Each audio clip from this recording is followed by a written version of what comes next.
전에 비행기를 타고 가면서 아주 신기한 것을 경험한 적이 있었습니다. 비행기를 타기 위해서 김해공항으로 가는데 그날 이 부산에는 아침부터 이게 비가 내렸고 하늘은 온통 검은 먹구름으로 가득 찼습니다. 이런 날씨인데도 비행기가 뜰까 걱정을 하면서 공항으로 갔는데 제 생각과는 달리 정상적으로 비행기가 운항을 한다는 것입니다. 그래서 비행기를 이제 탔는데 비행기가 높이 이렇게 이륙을 하는데 그 검은 먹구름을 뚫고 그 위까지 쑥 이렇게 이륙을 하는 겁니다.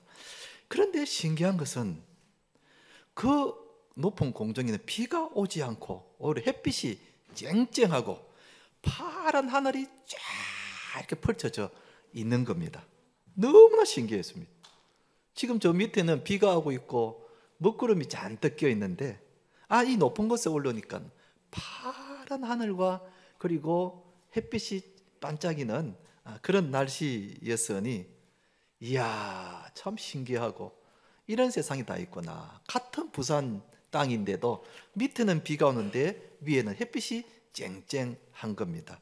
참 신기한 경험을 했더랬습니다. 우리가 살면서 내가 보고 듣고 그리고 느끼고 경험하는 것만이 전부인 줄 알지만 사실은 우리가 경험하지 못한 신비롭고 새로운 세상이 있다는 사실입니다.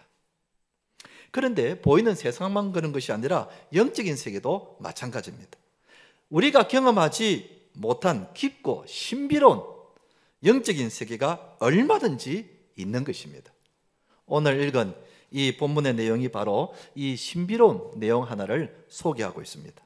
사랑하는 성도 여러분, 주님께서 우리에게도 그동안 한 번도 경험하지 못한 신비로운 영적인 세계를 한번 경험하게 해 주시기를 주님의 이름으로 축원드립니다. 먼저 첫째로 오늘 본문이 우리에게 주시는 말씀의 교훈이 무엇인가? 사람들은 제한된 생각 속에 살고 있다는 것입니다. 옛날 사람들은 지구가 둥근 줄 모르고 이렇게 팽팽하다고 생각을 한 적이 있었습니다. 그래서 바다 저 끝에는 낭떠러지가 있어서 바닷물이 폭포수처럼 아래로 흐른다고 생각을 했습니다. 그래서 겁이 나서 배를 타고 멀리 가지는 못하고 가까운 데서 고기를 잡았던 그런 시절이 있었습니다. 이처럼 사람들은 자기 경험 안에서만 살아갑니다. 자기의 능력과 그리고 생각과 자기가 알고 있는 그 지식의 범위 안에서만 살아갑니다. 그리고 이것이 나중에 자신의 인생관이 되는 것이고 가치관이 되는 것입니다. 그런데 문제는 이것이 잘못된 것이라는 것을 모르고 살아간다는 사실입니다. 아니 21세기 같은 이런 시대에 기적 같은 것이 어디 있어? 그건 만화 영화에서나 나오는 것이지 자신은 경험을 해보지 못했기 때문에 기적이라는 것은 일어나지 않는다고 그렇게 생각하고 있는 것입니다. 아니, 기도만 하고 있으면 뭐해? 나가서 열심히 일을 해야 돈을 벌지. 그 기도의 능력과 기도의 응답을 경험해보지 못했기 때문에 이런 잘못된 가치관과 인생관을 갖고 살아가는 사람들이 있다는 것입니다. 그러다 보니까 그 이상의 세계를 경험하지를 못하는 겁니다. 하나님의 능력을 경험하지 못하고 하나님의 은혜가 있다는 것을 경험하지 못하고 기적이 있다는 것을 경험하지 못하고 단지 내가 경험하고 있는 그 좁은 지식과 경험과 느낌 그 안에서만 살아가고 있는 사람들이 얼마나 많은지 모릅니다. 이것은 오늘 본문에 나오는 베드로도 마찬가지였습니다. 베드로는 본래 직업이 어부였습니다. 그는 갈릴리 호수에서 평생을 고기를 잡고 살아갔기 때문에 물고기 잡는 일에 있어서는 누구보다도 전문가였습니다. 그리고 그는 지금까지 자신이 이런 기술로 고기를 잡았더랬습니다. 그런데 자신의 기술만 믿고 고기를 잡았지만 어떤 때는 고기를 한 마리도 잡지 못하고 허탕을 칠 때도 있었다 하는 것입니다. 오늘 읽은 본문이 바로 그런 날이었습니다. 밤새도록 고기를 잡았지만은 허탕을 쳤다는 겁니다. 베드로가 예수님에게 뭐라고 고백을 했는가? 5절에 이렇게 고백합니다. 시몬이 대답하여 이르되 선생님 우리들이 밤이 새도록 수고하였으되 잡은 것이 없었다는 겁니다. 그동안 자신이 가지고 있는 그 능력을 가지고 밤새도록 고기를 잡았지만은 한 마리도 잡지 못하고 허탕을 쳤다는 겁니다. 그러니까 베드로가 가지고 있는 능력이 자기 생각에는 제법 전문가고 크다고 생각했지만은 그러나 최소한 그날만큼은 자기 능력이 이것밖에 안 되구나 상심하고 실망을 했을 것입니다. 우리도 마찬가지입니다. 여러분, 우리도 어쩔 수 없이 내 능력 안에서만 살 수밖에 없습니다. 내 지식과 내 경험과 그리고 내가 생각하는 것 안에서 살아갈 수밖에 없습니다. 그러다 보니까 제한된 생각 속에 갇혀 살아가고 있는 것입니다. 그 이상을 보지 못하고 이것이 전부라고 생각합니다. 이것이 다라고 생각합니다. 그 이상의 신비로운 것이 있다는 것을 알지 못하고 살아가고 있다는 사실입니다. 지금은 휴대폰이라는 것이 있어서 얼마나 편리한 세상인지 모릅니다. 그래서 언제나 어디서든지 이렇게 통화를 할 수 있습니다. 그런데 예전에는 유선 전화만 있었기 때문에 누구랑 통화를 하려면은 집에 가서 집 전화나 아니면 공용 전화를 이용해야만 상대방과 통화를 할 수가 있었습니다. 그 당시에 통신 기술은 그 정도밖에 되지 않았습니다. 그러다가 조금 기술이 발달돼서 무엇이 나왔냐면은 삐삐라는 것이 나왔습니다. 우리 도움들 청년들 혹시 삐삐라는 말 들어봤어요? 삐삐 본 적 있습니까? 예. 그 다음 나온 것이 삐삐인데 집에서 이렇게 전화번호를 쳐서 삐삐를 이게 치면은 그 삐삐 소리 납니다. 삐삐 삐삐 삐삐 소리 나는 거예요. 그러면 이제 이렇게 하면은 엄마가 전화를 했네. 그럼 가까운 공용전화에 가지고 전화합니다. 엄마 왜 전화했어요? 이렇게 전화합니다. 이제 그 삐삐 했던 그 시절이 있었습니다. 그 다음에 휴대폰이 나왔는데 한 30년 전입니다. 그 다음에 휴대폰이 나왔는데 저는 비교적 다른 사람들보다 빨리 이 휴대폰을 사용했었습니다. 왜냐하면은 제가 그 당시 부목사로 있었던 그 교회에 어느 장로님 한 분이 미국의 모토로라, 여러분 모토로라는 이 상품 참 오랜만에 들어보죠. 휴대폰에 제일 처음 만든 회사가 미국의 이 모토로라입니다. 이 모토로라 한국 지사에 근무를 하고 계셨는데 당시 이제 한참 이 모토로라 휴대폰을 이제 보급하는 그때였는데 홍보용으로 몇 개 나온 게 있는데 그 중에 하나를 저에게 선물로 이렇게 주는 것이었습니다. 받고 보니 너무 신기한 겁니다. 이 조그만한 게 이 폴로폰인데 이게 펴면은 손 이 정도 되고 접으면은 손 주먹만한 조그만 것인데 그러니까 조그만 거니까 얼마든지 호주머니 이렇게 넣고 다닐 수가 있었고 무엇보다 어디서든지 전화를 할 수가 있어서 너무 신기한 겁니다. 이야, 살다 보니까 이런 것도 다 있네. 너무너무 신기했습니다. 그래서 제가 이 휴대폰으로 이렇게 전화를 하면 옆에 있는 사람이 다 신기하게 쳐다봅니다. 우와, 쳐다봅니다. 그래서 가끔씩은 제가 이불로 전화할 때도 없지만은 이불로 켜가지고 전화하는 척 하면서 이렇게 사람들이 이야, 저런 것도 다 있네. 그 당시는 아직까지 휴대폰이 대중화되기 바로 전이었기 때문에 그렇습니다. 그런데 우리가 그렇다는 겁니다. 우리 생각이 좁아서 그 좁은 틀 아래 살아가고 있다는 겁니다. 그 이상을 경험하지 못했기 때문에 이것밖에 없다고 생각을 하는 겁니다. 신비로운 것을 경험하지 못한 채 내가 생각하고 있는 것이 이게 전부다라고 생각합니다. 그러다 보니까 그 이상의 것을 경험하지 못합니다. 영적인 세계도 마찬가지입니다. 우리가 영적으로 좁은 가운데 살면은 기도의 깊은 경지를 경험하지 못하고 살아갑니다. 기도 응답의 그 깊은 경지를 경험하지 못하고 살아갑니다. 말씀이 주는 달고 오묘한 그 말씀을 경험하지 못합니다. 아니 성경 말씀이 어째서 송이꿀보다 더 달다고 했는지 도무지 이해가 되지 않는 것입니다. 성경만 보면은 잠이 오는데 어째서 송이꿀보다 더 달다고 했는지 아직까지도 송이꿀보다 더 단 것을 경험하지 못한 채 살아가고 있는 겁니다. 하나님의 능력을 경험하지 못하고 살아갑니다. 21세기 기적 같은 것이 어디 있어? 섬김의 즐거움을 경험하지 못하고 살아갑니다. 일을 안 하려 그럽니다. 봉사를 안 하려 그럽니다. 그러니 섬김의 기쁨과 즐거움을 맛보지를 못하는 겁니다. 이게 전부다라고 생각합니다. 그만큼 우리가 영적으로 좁은 가운데에 살고 있으면은 하나님께서 예배해 놓으신 그 신비롭고 그리고 그 아름다운 것을 경험하지 못하고 살아간다는 것입니다. 얼마나 여러분 하나님 보시기에 답답하고 우리가 볼 때도 얼마나 답답하겠습니까? 이 넓은 세상이 있는데, 이 신비로운 세계가 있는데 그걸 경험하지 못하고 이걸 전부라고 생각하고 살아가고 있다면 얼마나 우리가 좁은 가운데 살아가고 있느냐는 것입니다. 이것이 오늘 본문이 우리에게 주는 첫 번째 교훈입니다. 그럼 두 번째로 오늘 본문이 우리에게 주는 두 번째 교훈이 뭔가? 우리의 믿음만큼 새로운 것을 경험할 수 있다는 겁니다. 베드로가 그 전날 밤 자신의 경험만으로 허탕을 치고 낙심하고 있었습니다. 그때 예수님께서 오셔서 베드로에게 깊은 들어가서 그물을 내려라고 그랬습니다. 그랬을 때 어떻게 되었는가? 6절에 그 결과가 이렇게 나왔습니다. 그렇게 하니 고기를 잡은 것이 심히 많아 그물이 찢어지는지라.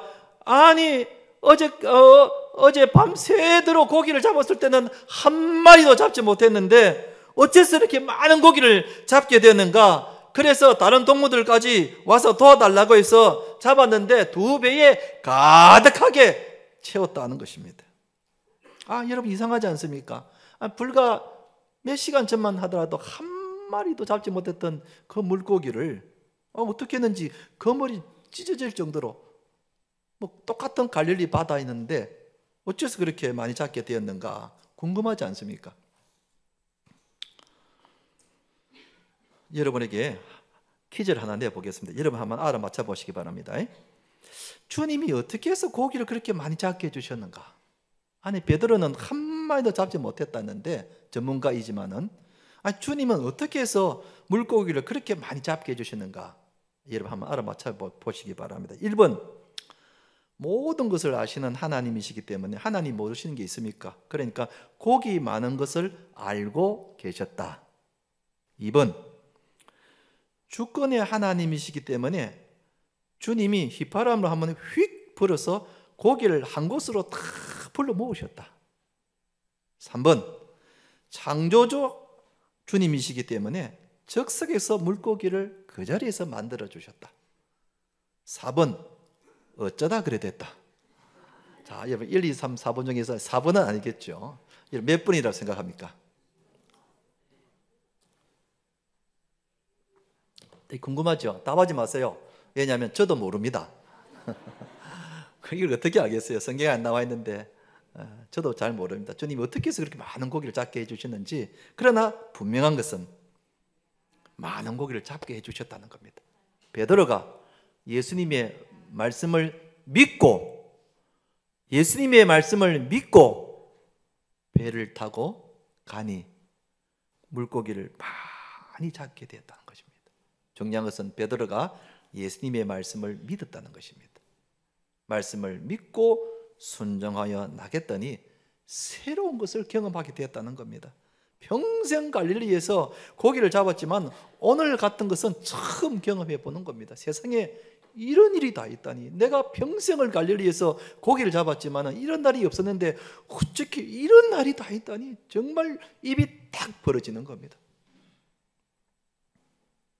여러분, 우리도 우리의 믿음만큼 새로운 것을 경험할 수가 있습니다. 우리가 주님의 말씀에 순종하고 주님의 말씀을 믿고 믿음의 배를 타고 깊은 데로 나가면 새로운 것을 경험할 수 있다는 겁니다. 내가 아무것도 하지 않으면 아무 일도 일어나지 않습니다. 그러나 내가 한번 믿음으로 시도를 해보면 그게 내가 경험하지 못한 놀라운 것을 경험할 수 있다는 겁니다.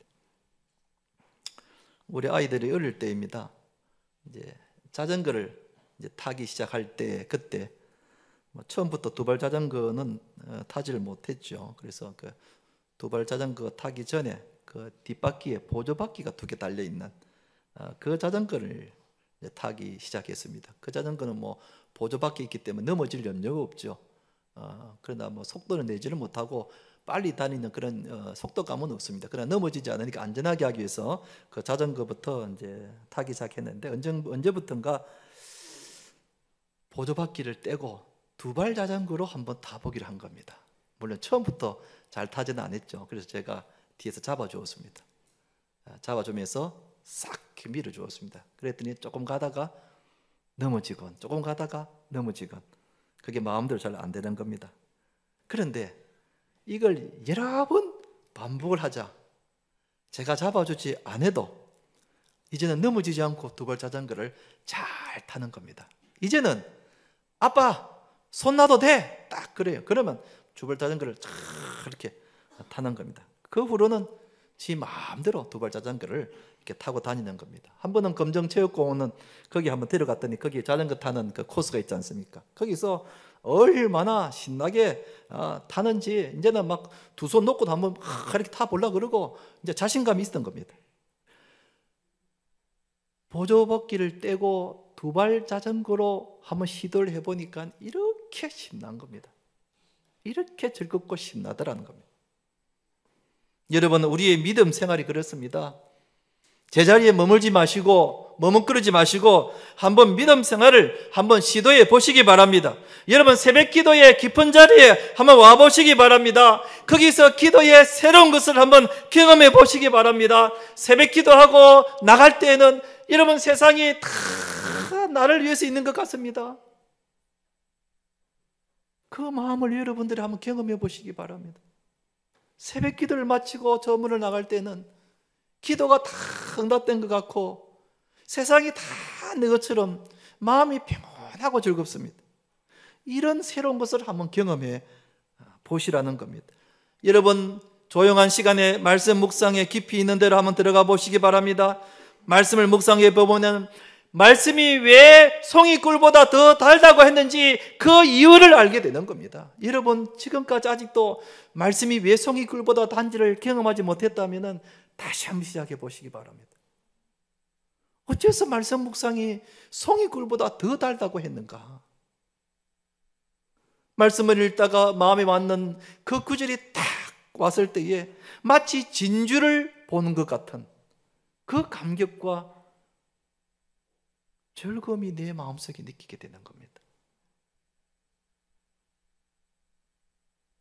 여러분, 헌신의 깊은 자리를 한번 나아가시기 바랍니다. 사람들은 갈수록 헌신을 안 하려고 그럽니다. 일을 안 하려고 그럽니다. 그러나 그 헌신의 깊은 자리에 한번 가보십시오. 그 기쁨과 그 보람은 이루 말할 수가 없습니다. 이런 마음 때문에 봉사를 하는 것이구나. 그렇기 때문에 여러분, 우리가 믿음의 깊은 자리를 한번 들어가 봐야 합니다. 내 생각을 넘어서, 내 경험을 넘어서, 내 있는 자리를 넘어서 믿음의 깊은 자리로 한번 나아가시기 바랍니다. 그러면 내가 그동안 한 번도 경험하지 못했던 새로운 것들을 경험하게 되는 것입니다. 이야, 이런 것도 있구나. 이야, 살다 보니 이런 것도 다 있구나. 이야, 말씀의 맛이 정말 송이꿀보다 더 달구나. 이야, 기도하니 이런 기적이 정말 일어나는구나. 이야, 주님이 주시는 기쁨이 바로 이런 것이구나. 그 샘솟는 기쁨이 바로 이런 기쁨을 말하구나. 여러분, 우리가 이런 것들을 경험해 봐야 합니다. 하나님이 우리를 위해서 예배해 놓으신 그 놀라운 것들을 우리는 경험하면서 살아가야 하는 것입니다. 그러기 위해서는 믿음의 깊은 데로 나아가야 합니다. 지금 있는 자리에서는 그런 것들을 경험할 수 없습니다. 지금보다 조금 더 믿음의 깊은 자리로 나아가야 이런 것들을 경험할 수 있는 것입니다. 한번 따라합시다. 믿음의 깊은 데로 나갑시다. 믿음의 깊은 데로 나갑시다. 사랑하는 성도 여러분, 우리의 생각을 넘어 믿음의 배를 타고 깊은 데로 가서 새로운 것들을 경험하시는 우리 성도님 되시기를 주님의 이름으로 축원드립니다. 마지막 세 번째는 오늘 본문이 우리에게 주시는 말씀의 교훈이 무엇인가?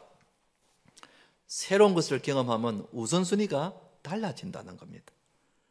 여러분, 우리가 새로운 것을 이렇게 보면은 내 생각이 이렇게 달라지는 것을 우리는 많이 경험하게 됩니다. 중학생, 고등학생들이 서울에 있는 대학을 한번 가보게 되면은 분명 생각이 달라진답니다. 야, 저 언니, 저 오빠들처럼 나도 이 대학에 들어오고 싶다는 그런 생각이 드는 겁니다. 그냥 말로만 듣는 것보다 내가 직접 눈으로 보고 내 발로 한번 가보니까 야, 너무 부러운 겁니다. 나도 이 대학에 대학생이 되면 얼마나 좋을까. 근데 생각에만 그치지 않고 그다음부터 삶이 달라지는 겁니다. 그래, 내가 열심히 공부해서 내가 이 대학에 들어온 걸 내가 목표로 삼아야 되겠다. 그때부터 공부하는 모습이 달라지는 겁니다. 우리 부모님들 아이들 방학 때 대학을 한번, 서울에 있는 대학 이런 데를 한번 쭉 이렇게 다녀보는 것도 아이들에게는 좋은 경험이 될 거라고 생각합니다. 특히 우리 청년 대학생들이 단기 선교를 위해서 선교지를 한번 갔다 오면은 세상 바라보는 눈이 달라집니다. 선교지를 한번 갔다 오고 보니까 우리나라가 얼마나 잘 사는지, 우리 가정이 얼마나 복받은 가정인지, 내가 예수님을 믿는다는 게 얼마나 감사한 일인지, 그게 선교지에 가면은 그게 느껴지는 겁니다. 그때부터 지금까지는 내가 늘 불평하고 우리 집 이렇다고 늘 짜증내고 원망하고 그랬는데 그때부터는 감사가 나오게 되는 것입니다. 하나님을 더 경배하게 되는 것입니다. 신앙생활을 더 열심히 하게 되는 것입니다. 생각이 달라지게 되는 것입니다. 그래서 저는 우리 중고등학생들이나 대학생 청년들이 해외 비전 트립이라든지 단기 선교라든지 배낭 여행이라든지 이런 걸 가는 걸 적극 추천하고 싶습니다. 갔다 오면은 생각이 달라집니다. 베드로가 그랬습니다. 그가 지금까지 갈릴리 바다에서 고기를 잡는 것이 전부라고 생각했습니다. 잡은 고기로 식구들과 함께 하루하루 살아가는 것이 인생의 전부라고 생각했습니다. 그런데 베드로가 그날 새로운 것을 경험한 후에는 어떻게 달라졌는가? 11절에 보면은 그들이 베드로를 육지에 대고 모든 것을 버려두고 예수를 따르니라 그랬습니다. 예수를 따르니라 그랬습니다. 베드로는 그동안 갈릴리 호수에서 고기를 잡는 것이 제일 우선순위였습니다. 그래서 고기를 많이 잡아서 잘 먹고 잘 사는 게 그 인생의 목표였습니다. 그런데 예수님의 말씀을 믿고 그리고 많은 고기를 잡은 그 새로운 신기한 것을 경험한 후에는 생각이 달라진 겁니다. 갈릴리 바다에서 고기를 잡는 것보다 예수님의 제자가 되어 사람을 낚는 어부가 되는 것이 더 가치 있고 더 귀하다는 것을 베드로가 그때 깨달은 겁니다. 그러니까 삶의 우선순위가 바뀐 겁니다. 그래서 그물과 배를 버려두고 예수님을 따라가게 되었다 그랬습니다. 나중에 어떻게 되었습니까? 우리가 잘 아는 대로 베드로는 신앙의 거목이 되어서 2000년이 지난 지금까지도 우리 그리스도인들에게 가장 존경받는 예수님의 제자가 되어 있지 않습니까? 바로 이때 베드로가 결심을 한 겁니다.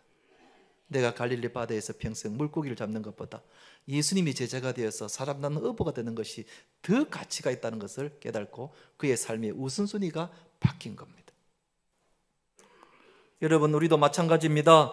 우리가 영적인 새로운 것을 경험하게 되면 내 생각이 달라집니다. 내 가치관이 달라집니다. 내 삶의 목표가 달라집니다. 여러분, 우리 인생에서 물고기를 잡는 게 가장 중요한 것이 아님을 깨닫게 됩니다. 여러분, 주님이 잡게 해주시면 배가 가라앉을 정도로 물고기를 많이 잡게 해 주십니다. 아멘입니까? 우리 주님은 능력의 하나님이기 때문에 우리에게 얼마든지 할 마음만 있으면 물고기를 많이 잡게 해주십니다. 주님이 해주시면 나를 요셉처럼 총리의 자리에 앉게 해주실 겁니다. 주님이 해주시면 나에게 솔몬처럼 이 세상에서 부귀영화를 누리게 해주실 겁니다. 그러나 영적인 새로운 것을 경험하게 되면 이것이 인생의 우선순위가 아님을 깨닫게 된다는 겁니다. 이것보다 더 귀하고 더 가치 있는 것이 있다는 것을 깨닫게 되는 겁니다. 우선순위가 바뀌게 된다는 겁니다. 물론 그래서 제자들처럼 직장을 버리고 돈을 버리고 그런 뜻이 결코 아닙니다. 이런 것들이 중요하지 않다는 것도 결코 아닙니다. 우리의 삶의 우선순위가 달라진다는 겁니다. 예수님이 뭐라고 하셨습니까? 마태복음 6장 33절은 같이 한번 읽어보십시다. 시작. 그런즉 너희는 먼저 그의 나라와 그의 의를 구하라. 그리하면 이 모든 것을 너희에게 더하시리라 그랬습니다. 이 말씀이 언제 나왔냐 그러면 제자들이 먹고 사는 일에 염려를 하고 있으니까 예수님이 보시고 너희들 염려하지 말라. 먼저 그의 나라와 의를 구하면 너 먹고 사는 일은 하나님이 다 책임져 주신다. 제자들은 그 당시만 하더라도 먹고 사는 일이 인생의 전부였습니다. 삶의 목적이었습니다. 그런데 예수님이 그들의 눈을 열어주신 겁니다. 그런 것이 아니다. 하나님의 나라와 의, 즉 하나님이 기뻐하시는 일, 하나님의 일을 우선순위를 가지고 먼저 하면은 먹고 사는 일은 하나님이 다 알아서 해주신다. 그러므로 여러분, 우리의 삶의 우선순위가 바뀌어야 하는 것입니다. 신앙이 내 삶의 우선순위가 되어야 될 줄로 믿습니다. 주일 예배가 내 삶의 우선순위가 되어야 되고, 기도와 헌신이 내 삶의 우선순위가 되어야 되고, 섬기는 것과 주님의 일이 내 삶의 우선순위가 되어야 하는 것입니다. 그러면은 주님이 우리 먹고 사는 일도 다 책임져 주시는 겁니다. 아멘. 그래서 우리는 신앙을 우선순위로 삼고 살아가야 합니다. 신앙을 우선순위로 삼고 살아가야 합니다. 한번 따라합시다. 신앙을 우선순위로 삽시다. 예. 우리의 삶의 가치관이 바뀌게 되는 겁니다.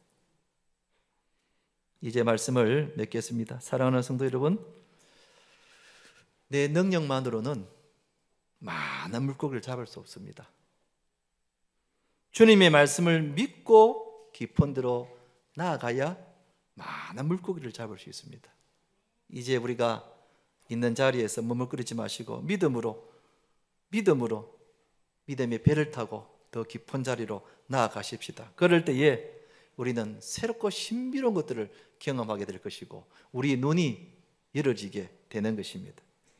우리가 믿음의 배를 타고 더 깊은 곳으로 가서 주님이 주시는, 우리를 위해서 예배해 놓으신 참으로 신비롭고 새로운 삶을 누리시는 우리 성도님들 되시기를 주님의 이름으로 축원드립니다.